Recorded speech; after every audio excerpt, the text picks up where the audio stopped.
नमस्कार दोस्तों, आज के इस वीडियो में मैं बात करने वाली हूँ पटवारी ट्रेनिंग पार्ट 2।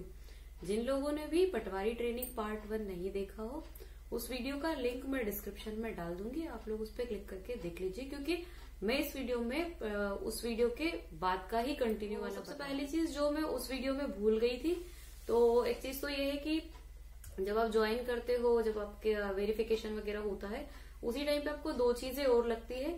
एक तो आपका मेडिकल सर्टिफिकेट लगता है। आपकी 6 प्रकार की जांच होती है, जैसे ब्लड टेस्ट, यूरिन टेस्ट और आई साइट जो अपना आंखों का रहता है वो, ईसीजी जांच लगती है, बीपी और शुगर।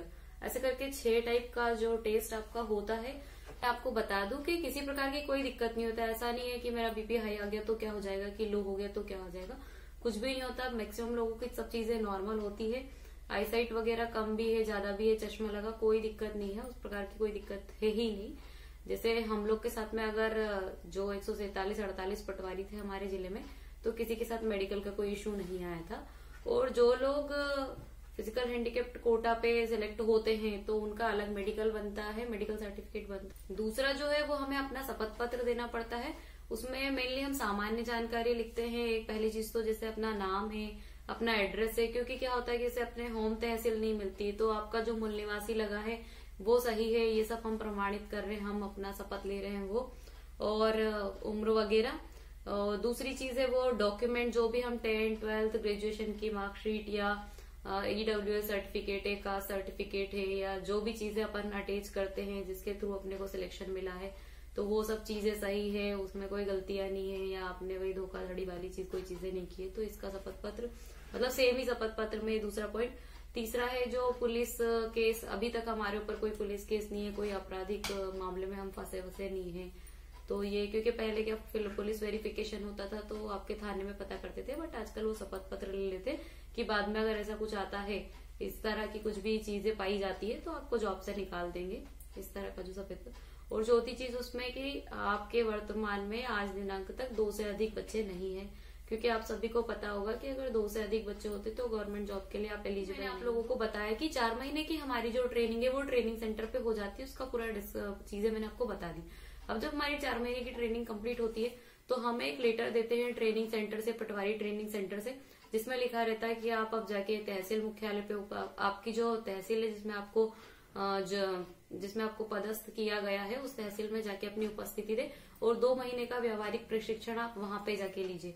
तो जैसे ही आपको ये लेटर मिलता है, उसके अगले दिन या जो भी वीकडेज होता है उसमें आप आपके तहसील में जाते हो। तो आप अकेले नहीं रहते हो, मेनली हर तहसील में 8-8, 10-10, 15-15 लोग सिलेक्ट होके जाते हैं, तो वो सब लोग जाके आपकी अपनी उपस्थिति देते हैं। 4 महीने का ट्रेनिंग कंप्लीट हो गया, अब हम 2 महीने के लिए फील्ड पर भेजे गए हैं, तो आप हम उपस्थित देते हो। उसके अगले ही दिन या उसी दिन आपको वहां के जो तहसीलदार महोदय, SDM महोदय, वो लोग आपको एक सीनियर पटवारी के अंडर में आपको अटैच कर देंगे सीखने। 2 महीने में आप लोग सीखते हैं नामांतरण, बंटवारा, सीमांकन और गिरदावरी। इसके बाद में आप PM किसान, CM किसान, या जो भी उस समय योजनाएं चल रही है, और कुछ भी मतलब कास्ट सर्टिफिकेट है या फिर डेथ सर्टिफिकेट है, या जिसमें भी चीजों में पटवारी की रिपोर्ट्स लगती है। ऐसे बहुत सारी चीजें, जैसे EWS से बहुत सारे ऐसे सर्टिफिकेट्स है जहां पटवारी की जांच या रिपोर्ट लगती है, तो वो सब चीजें आपको सिखाते हैं। अब ऐसा नहीं है कि आपको हर चीजें एक एक सिखाएंगे, जो कंटिन्यू, जैसे उनके पास कोई EWS आया तो वो बना रहे हैं तो आपको बता देंगे कि EWS इस तरह से बनता है। या आपके मन में कोई डाउट है कि सर मेरे को पता करना है कि कास्ट सर्टिफिकेट कैसे बनता है, तो आप भी पूछ सकते हो। वैसे वो मेनली सब चीजें कवर करवा देते हैं इन 2 महीने में। मैंने आपको उनके साथ अटैच किया, तो आपको सीखना है, क्योंकि 2 महीने बाद जब आपका हल्का देंगे तो आपको कुछ आना चाहिए। उसके लिए वो मेन 2 महीने, जो आपका 4 महीने का थ्योरी है, उसमें आप उतना कुछ नहीं सीखते हो, क्योंकि थ्योरी और प्रैक्टिकल में बहुत डिफरेंस होता है। जैसे साइंस में होता है ना, केमिस्ट्री फिजिक्स में, कि थ्योरी तो तुम पढ़ लोगे और प्रैक्टिकल करने जाओगे तो आप ना मैग्नीशियम को जानते, ना मैग्नीशियम के कलर को जानते हो, तो उस तरह की चीजें। तो थ्योरी में तो हम सब कुछ पढ़ा है, बट वो कोई काम की नहीं रहती है। जो 2 महीने की प्रैक्टिकल ट्रेनिंग रहती है, यही हमें आगे काम देती है। तो इस ट्रेनिंग के टाइम पे आप बहुत सारे लोगों, मतलब मैक्सिमम लोग हैं, सबसे मिले जुले, बातें करें और सीखे, लोगों को ऑब्जर्व करें, बहुत ज्यादा से ज्यादा लोगों को ऑब्जर्व करें।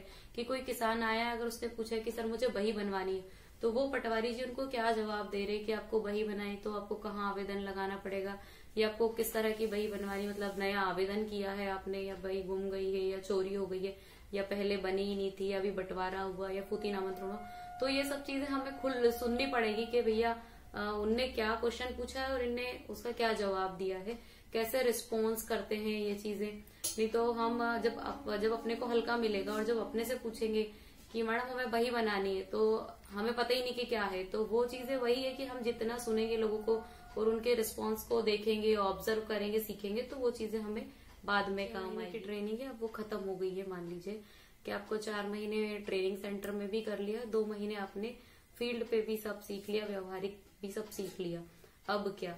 तो उसके बाद होता है आपका एक एग्जाम, पटवारी का एग्जाम होता है आफ्टर ट्रेनिंग। तो ये मेरे ख्याल से ये हर जॉब में जो आप ट्रेनिंग करते हो उसके बाद एक एग्जाम होता है कि आपने ट्रेनिंग में क्या सीखा और वो चीज सीख ली है, अभी आपको सीखने की जरूरत है। तो ट्रेनिंग का एक एग्जाम होता है, उस एग्जाम में आपके पटवारी के में तो यही टॉपिक आएंगे, भू राजस्व संहिता के नियम और भू अभिलेख नियमावली भाग 1 भाग 2, और एक ये सर्वे वाला टॉपिक होता है। एक अलग से बुक, मतलब एक अलग से सब्जेक्ट है पटवारी के कर्तव्य, तो ये, और एक कंप्यूटर का, तो ये 5 सब्जेक्ट आते हैं। और आपका एक ऑब्जेक्टिव ऑनलाइन टेस्ट जरूरी है, कंपलसरी है। अगर आप उसमें पास नहीं होते तो आप इस जॉब के लायक नहीं हो या आपको जॉब से निकाल दिया जाएगा। तो जॉब में पास होने के लिए अभी तक जो बताया उस सब के साथ में आफ्टर 6 मंथ जो है एक आपको सीपीसीटी मतलब करना है 2 साल के अंदर, जॉब के ज्वाइनिंग से 2 साल के अंदर आपको एक सीपीसीटी सर्टिफिकेट देना है। ये जो परीक्षा एग्जाम है पटवारी ट्रेनिंग के बाद आपको ये देना है, और आपको एक प्रैक्टिकल फाइल तैयार करनी है जो 2 महीने के व्यवहारिक में, उसमें आपको जैसे कि नामांतरण के 5 केस बनाने हैं, तो आप उसमें क्रय विक्रय के नामांतरण केस बनाओगे कि अगर किसी ने किसी को जमीन खरीदी तो पटवारी की रिपोर्ट क्या होती है, और फोती नामांतरण है तो उसमें पंचनामा क्या होता है, सजरा क्या होता है, रिपोर्ट क्या होता है। हक त्याग के आधार पर नामांतरण है तो जो बहनें हैं अपना हक नहीं लेना चाहती और अपना हक त्याग करके अपने भाइयों के नाम जमीन करवाना चाहती, तो उसका क्या फॉर्मेट होगा। इसके बाद में सीमांकन के क्या फॉर्मेट होते हैं, उसमें फील्ड बुक कैसे बनती है, उसमें पंचनामा क्या कैसे बनता है प्रतिवेदन के साथ। तो आपको दिया रहता है कि आपको नामांतरण के 10 केस बनाने हैं, पंचनामा ये सीमांकन के 5 केस बनाने हैं, और बंटवारे के 5 केस। तो बंटवारे में फर्द बटान कैसे बनाते हैं, हिस्सा कैसे डिवाइड करते हैं, भू राजस्व कैसे डिवाइड करते हैं। तो जो भी चीजें कास्ट सर्टिफिकेट हो गया, बीपीएल सर्टिफिकेट, बीपीएल फॉर्म हो गया, इनमें जांच कैसे करते हैं, तो आपको ओवरऑल इन सब चीजों के 5-5, 10-10 जो भी आपको फॉर्मेट दिया रहता है वो सब आपको तैयार करके एक फाइल बनानी पड़ती है। वो 150 नंबर की होती है, उसमें भी आपको पासिंग मार्क्स लाने बहुत जरूरी होते हैं। तो ये 3 चीजों में आप पास करोगे तो आप पटवारी के लिए पक्के पटवारी बन गए, आप पूरा मतलब फाइनली आपका सिलेक्शन, अब आपको कोई अपनी जॉब से नहीं हटाएगा। बट अगर आपका 2 साल के अंदर सीपीसीटी नहीं होता है तो आपकी जॉब रिस्क में रहती है, आपको कभी भी हटा दिया जा सकता है। और ये जो पटवारी ट्रेनिंग के बाद एग्जाम है, ये इसमें आपको 3 चांस मिलते हैं। अगर आप पहले चांस में क्लियर नहीं कर पाते हो तो दूसरी बार पेपर होता है, तीसरी बार भी पेपर होता है, तो 3 बार में, और मतलब वैसे मैक्सिमम लोग तो पहली बार में ही क्लियर कर लेते हैं, पर अगर कुछ लोग नहीं भी कर पाते तो दूसरा और तीसरा चांस भी दिया जाता है, आप उसमें भी क्लियर कर सकते हैं। पटवारी एग्जाम के लिए जो सीपीसीटी मांगा जाता है उसमें इंग्लिश नहीं मांगा जाता, उसमें सिर्फ हिंदी और कंप्यूटर। तो इसमें 50% मार्क्स लाने होते हैं हमें। तो जो कंप्यूटर का पेपर आता है वो 75 मार्क्स का आता है, तो उसका 50% देखे तो 37.5, और मतलब 38 मार्क्स आपको मिनिमम लाने पड़ेंगे तो ही आप क्वालिफाई कहलाओगे। और जो हिंदी टाइपिंग स्पीड आपको 20 वर्ड पर मिनट लानी पड़ती है, तो 20 वर्ड पर मिनट ये मतलब पटवारी के लिए माना गया है, तो इतना आपको लाना पड़ेगा। जो आपकी 6 महीने की ट्रेनिंग कंप्लीट हुई है, तो पटवारी का जो एग्जाम है ट्रेनिंग के बाद वाला एग्जाम है, वो जरूरी नहीं कि 6 महीने के जस्ट बाद हो जाए, वो कभी कभी 7 महीने, 8 महीने, 10 महीने, 12 महीने के बाद भी होता है।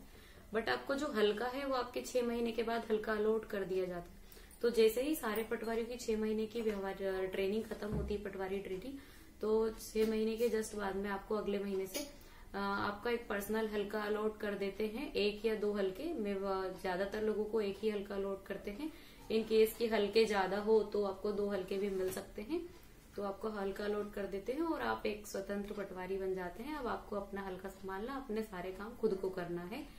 और नई जब जॉब मिलती है और आपको हल्का मिलता है और किसान आपसे क्वेश्चंस पूछते हैं, सर ये करवाना, जमीन नपवानी थी तो नामांतरण करवाना था, तो बीपीएल बनवाना था, तो आप ऐसे घबराते हो। मैं तो बहुत घबराती थी, अब आप उस सब चीजों के बारे में जानना चाहते हो कि पहली पहली फीलिंग क्या रहती है हल्का मिलने के बाद, तो मुझे कमेंट करें, मैं उसके ऊपर एक वीडियो जरूर बनाऊंगी। ऐसे ही और वीडियो देखने के लिए इस चैनल को सब्सक्राइब करिए। आपकी कोई भी क्वेरी हो तो उसको कमेंट करिए, मैं उसका रिप्लाई जरूर दूंगी, या अगर मैं हो सकेगा तो उसके ऊपर वीडियो बना के डिटेल में जानकारी दूंगी। और आई होप कि ये वीडियो आपको कहीं ना कहीं हेल्पफुल रहा होगा। Bye bye.